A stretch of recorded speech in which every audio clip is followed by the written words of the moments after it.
السلام علیکم۔ بنت مومن اردو سٹوریز میں آپ سب کو خوش آمدید۔ آج جو کہانی میں آپ کو سنانے جا رہی ہوں وہ بہت پرانی مصر کے بادشاہ کی بیٹی سائرس اور اس کے ایک غریب سپاہی بہلول کی کہانی ہے۔ مصر کے بادشاہ زائرون ایک بہت بڑی سلطنت پر فائز تھے۔ ان کی سلطنت کی سرحدیں دور دور تک پھیلی ہوئی تھیں۔ مصر کے لوگ آگ پرست تھے اور مختلف اقسام کی مورتیوں کو پوجتے تھے، جن کا آدھا دھڑ انسانی اور آدھا دھڑ کسی جانور کی شکل کا ہوتا۔ یہ اس دور کی بات ہے کہ جب انسانوں کو جانوروں کی طرح غلام بنایا جاتا۔ بڑی بڑی جنگوں میں ہاتھ لگنے والے قیدیوں پر مختلف قسم کی ظلم و زیادتیاں اور انہیں مختلف سزائیں دی جاتی۔ اس دور میں بہت بڑی بڑی جنگیں ہوتی جو مہینوں سے لے کر سالوں تک چلتی۔ اسی طرح کی ایک بہت بڑی جنگ مصر اور ایران کے درمیان ہوئی۔ اس جنگ میں بہت سے قیدی ہاتھ آئے۔ ان میں سے ایک قیدی بہلول تھا۔ مصر کے بادشاہ زائرون یہ جنگ جیت چکے تھے۔ اسی جنگ میں وہ قیدی بہلول بھی ہاتھ آئے۔ بہلول ایک بہت ہی غریب خاندان سے تھا۔ ایران اور مصر کی جنگ کے دوران اس کے والدین انتقال کر گئے۔ غریب ہونے کے باوجود بہلول ہر جنگی ترکیب سے بہت اچھے سے واقف تھا۔ بہلول تلوار بازی، نیزہ بازی اور بہت سی جنگی مہارتوں کا حامل تھا۔ جنگ کے دوران بہلول بہت ہی بہادری سے دشمن فوج کا مقابلہ کر رہا تھا۔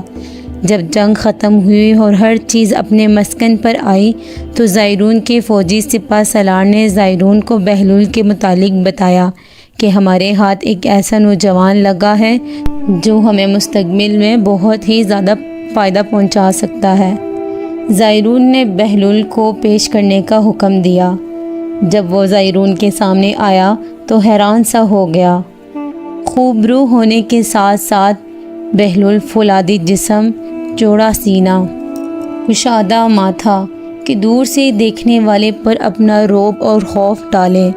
زائرون بہلول سے پہلی بار میں ہی بہت متاثر ہوا۔ اس کے ظاہری روپ کو دیکھتے ہوئے زائرون نے فیصلہ کیا کہ اسے فوجی سپاہیوں میں شامل کر دیا جائے، اور زائرون نے ویسا ہی کیا۔ ساتھ ہی ساتھ زائرون نے بہلول کو تنبیہ کی، بہلول، تمہیں یہاں بہت عزت ملے گی اور یقیناً اچھی کارکردگی پر تمہیں انعامات سے بھی نوازا جائے گا، لیکن جس دن ہمیں تمہاری غداری کی خبر ہوئی تو وہ دن تمہارا آخری ہوگا۔ بہلول بادشاہ زائرون کی یہ سب باتیں سن رہا تھا۔ دل ہی دل میں سوچنے لگا کہ اب یہاں سے باہر جانا تو ممکن نہیں اور پیچھے میرا کوئی نہیں کہ میں جس کے لیے واپس لوٹوں۔ اس نے وہیں رہ کر خوب دولت کمانے کے ارادے سے فوج میں شمولیت اختیار کر لی اور بادشاہ کو اپنے اعتماد میں لیا۔ اب بہلول کو زائرون کے فوج میں کافی عرصہ ہو چکا تھا۔ اس کا عہدہ بھی اب پہلے کی طرح نہ تھا۔ اس نے تمام فوجیوں کے ساتھ ساتھ اپنے فوجی سپہ سالار قرہ اور سب سے زیادہ زائرون کی اعتماد حاصل کر لی تھی۔ اب سب کی نظر میں بہلول ایک با اعتماد شخص تھا۔ ایک دن تمام فوجی اپنے چھاؤنیوں میں آنے والے جنگوں کے لیے مختلف قسم کی تیاریاں کر رہے تھے۔ بہلول بھی وہیں پر تھا۔ وہ اپنی جنگی جوہر اور کمالات دکھا رہا تھا کہ اس کی نظر محل کے ایک دہانے پر کھڑی ایک لڑکی پر پڑی۔ خوبصورتی ایسی کہ جسے شاعر اکثر اپنی شاعری میں بیان کرتے ہیں۔ بہلول کو وہ لڑکی بہت پسند آئی۔ اس نے دل میں سوچا کہ شاید وہ بھی اس کی طرح ایک قیدی ہے جو مصریوں کے ہاتھ لگی ہے، لیکن اس کی حلیے اور لباس سے بالکل بھی ظاہر نہیں ہو رہا تھا کہ وہ اس محل میں رہنے والی ایک قیدی ہے۔ وہ لباس کسی ملکاؤں اور شہزادیوں کی طرح تھا۔ اس نے پاس کھڑے سپاہی سے اس لڑکی کے متعلق پوچھا۔ سپاہی نے بہلول سے اپنی نظریں نیچے کر لینے کو کہا۔ محل کی شہزادیوں اور بادشاہوں کی بیگمات کو ہم نظر اٹھا کر نہیں دیکھتے بہلول۔ اس قسم کی حرکت کو ایک سنگین جرم سمجھا جاتا ہے۔ بہلول نے فوراً اپنی نگاہیں نیچے کی اور اپنے منہ کا رخ دوسری طرف کر لیا۔ بہلول سپاہی سے کہنے لگا، اچھا تو پھر کیا یہ بادشاہ کی بیٹی ہے؟ سپاہی نے کہا، جی، یہ بادشاہ زائرون کی سب سے چھوٹی بیٹی ہے۔ بادشاہ کی کل 7 بیٹیاں ہیں، 6 کی شادیاں ہو چکی ہیں اور وہ 6 مختلف ریاستوں کے بادشاہوں کی اب بیگمات ہیں۔ لیکن جب میں یہاں نیا آیا تھا تب سننے میں آیا تھا کہ شہزادی سائرس سے بادشاہ زائرون بے حد پیار کرتے ہیں اور وہ ان کی کبھی بھی شادی نہیں کرائیں گے۔ ہو سکتا ہے کہ یہ بات صرف سننے کی حد تک ہی محدود ہو۔ بہلول کے دل میں جلنے والے روشنی کے چھوٹے چھوٹے دیے اب بجھ چکے تھے۔ بہلول یہ سن کر ذرا اداس ہو گیا۔ اب وہ دوبارہ اپنی جنگی کرتب میں مشغول ہو گیا تھا۔ ادھر سائرس اب بہلول کی طرف متوجہ تھی۔ وہ اس کے جنگی بہادری کے قصے کافی سن چکی تھی، اس کے جنگی کرتب سے بہت متاثر ہوئی۔ سائرس جنگی شوق رکھنے والی لڑکی تھی۔ اس کے والد زائرون اسے جنگوں اور اس کی سلطنت میں موجود سپاہیوں کے متعلق بہت سی باتیں بتایا کرتے تھے۔ سائرس کو ہر ایک سپاہی کے متعلق ساری تفصیلات تھی، لیکن بہلول کے متعلق اس نے صرف والد سے سنا تھا، اسے کبھی دیکھا نہیں تھا۔ اسے اندیشہ ہوا کہ شاید یہی بہلول ہے، اور دیر تک کھڑے بہلول کو دیکھتی رہی۔ اس نے اپنی زندگی میں بہت سے سپہ سالاروں اور سپاہیوں کو دیکھا تھا، لیکن بہلول کو دیکھتے وقت اس کے جو احساسات تھے وہ ان تمام سے بہت مختلف تھے۔ بہلول جس طرح اپنے جنگی کرتب دکھا رہا تھا وہ ان سب سے بہت متاثر ہوئی۔ شام ہونے پر وہ اپنے محل میں گئی۔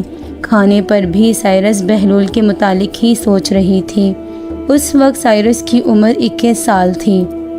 اگلے روز بادشاہ زائرون نے اپنے وزیر سے کہا کہ تمام ممالک کے بادشاہوں کو میرا یہ دعوت نامہ بھیج دیں، اور ان کے فوجی سپہ سالاروں کو بھی، کہ زائرون اپنی بیٹی سائرس کے لیے ایک جوان کا انتخاب کرنا چاہتا ہے۔ اب وہ جلد از جلد اپنی بیٹی کی شادی کرے گا۔ اسی موقع پر بہلول بھی وہیں کھڑا یہ سب باتیں سن رہا تھا۔ بادشاہ نے وزیر سے کہا کہ میرے پیغام نامے میں یہ بھی لکھ دو کہ چند روز بعد ایک بہت بڑا مقابلہ کیا جائے گا۔ جو اس مقابلے میں جیت گیا میں اس سے اپنی بیٹی کی شادی کراؤں گا، اور ساتھ ہی ساتھ اپنی سلطنت کا اگلا بادشاہ بھی اسے ہی بناؤں گا۔ وزیر نے بادشاہ کا پیغام تمام ممالک تک پہنچایا۔ بہت سے بادشاہ بہادر سپہ سالار اور شہزادے اپنے جنگی جوہر دکھانے کے لیے آئے تھے۔ اس بھیڑ کی وجہ بادشاہ کی بیٹی کے ساتھ ساتھ دی جانے والی وہ سلطنت بھی تھی۔ ظاہر تھا کہ آنے والے تمام لوگ سائرس کے ساتھ ساتھ اس کی بادشاہت کی لالچ میں یہاں تک آئے تھے۔ ادھر بہلول بہت ہی زیادہ اداس تھا۔ اس نے تو جب سائرس کو دیکھا تھا تو اسی وقت ہی اپنا دل دے بیٹھا، لیکن وہ اپنے ارمانوں پر ایک بہت بڑا پتھر رکھ کر یہ کہہ دیتا کہ وہ ایک عام سپاہی ہے اور غریب ماں باپ کا بیٹا۔ کاش وہ بھی کسی ریاست کا بادشاہ یا کسی سلطنت کا شہزادہ ہوتا تو ان لوگوں میں اب وہ بھی شامل ہوتا۔ بہلول کو سائرس بہت ہی زیادہ پسند تھی۔ اس لمبے عرصے دوران اس نے آج تک کبھی سائرس کو سامنے سے نہیں دیکھا اور نہ ہی اس سے بات کی، کیونکہ وہ ایک عام سپاہی تھا اور ان کے لیے یہ سب کرنا ممنوع تھا۔ وہ جب بھی سائرس کو دیکھتا تو دور سے صرف اسے دیکھتا ہی رہتا۔ زیادہ سے زیادہ وہ سائرس کو صرف اپنے خیالوں میں ہی اپنے قریب پاتا۔ خیر، مقابلہ شروع ہوا۔ بہت لوگ زخمی ہوئے، کئیوں کے تو ہاتھ تک کٹ گئے۔ آخر پطرس کے بادشاہ یہ مقابلہ جیت گئے۔ خوشی کے مارے جوش میں ہوش کھو کر للکارنے لگا، کیا کسی ماں نے مجھ سے بہادر بیٹا جنا ہے؟ کیا کسی ماں نے مجھ سے بہادر بیٹا جنا ہے تو سامنے آئے۔ آج ایسا کوئی نہیں جو میری بہادری کی آگے ٹک سکے۔ یہ آواز سنتے ہی تو جیسے بہلول کے دل میں روشنی کی ایک کرن جاگ اٹھی۔ یہ موقع تو وہ اللہ سے چاہ رہا تھا اور اللہ تعالیٰ نے اسے اتنے بہترین انداز میں نوازا۔ رس کے بادشاہ کی للکار ایک دعوت عام تھی کہ جس میں کوئی بھی شمولیت اختیار کر کے اپنے بہادری کے جوہر دکھا سکتا تھا۔ اس نے سرے عام سب کو چیلنج کیا، اور اب یہ موقع بہلول اپنے ہاتھ سے جانے نہیں دے سکتا تھا۔ بہلول ایک عام سا سپاہی تھا، آج نہیں تو کل اس نے کسی جنگ میں مارا جانا تھا۔ کئی سال پہلے وہ اپنے ملک کے لیے لڑ رہا تھا اور ہارا گیا۔ آج اسے دوبارہ موقع ملا تھا کہ وہ اپنے آپ کے لیے لڑے، اپنی محبت کے لیے۔ اسے بادشاہ سے ملنے والی اس سلطنت سے کوئی غرض نہیں تھا، کیونکہ بہت سے معصوموں کی طرح اس کے وطن کا خون بھی اس کی مٹی میں دفن تھا۔ بہلول نے ہاتھ بلند کر کے کہا، میں بہلول، میں کروں گا تمہارا مقابلہ۔ میں سمجھتا ہوں کہ مجھ سا بہادر آج تک کسی ماں نے نہیں جنا۔ بادشاہ تو یہ سب دیکھ کر بہت حیران رہ گیا۔ بادشاہ کو یقین تھا کہ بہلول اس مقابلے میں مارا جائے گا، کیونکہ آج سے پہلے بہلول کبھی کسی جنگی مقابلے میں نہ گیا تھا۔ اس نے اپنے جوہر صرف فوجی چھاونیوں میں اپنے سپاہیوں کے ساتھ ہی دکھائی تھی۔ پہلی بار وہ صرف مصریوں کے ساتھ ہی لڑا تھا، اس کے بعد وہ کسی جنگی مقابلے میں شامل نہیں ہوا تھا۔ سائرس بھی اپنے والد کے ساتھ تخت پر تشریف تھی۔ جب اس نے بہلول کا نام سنا تو اس کی نظریں سارے مجمع میں بہلول کو تلاش کرنے لگی۔ اس کے دل میں بہت کشمکش پیدا ہو گئی کہ بہلول آخر ہے کون؟ کیا یہ وہی بہلول ہے کہ جسے میں دور سے دیکھا کرتی تھی؟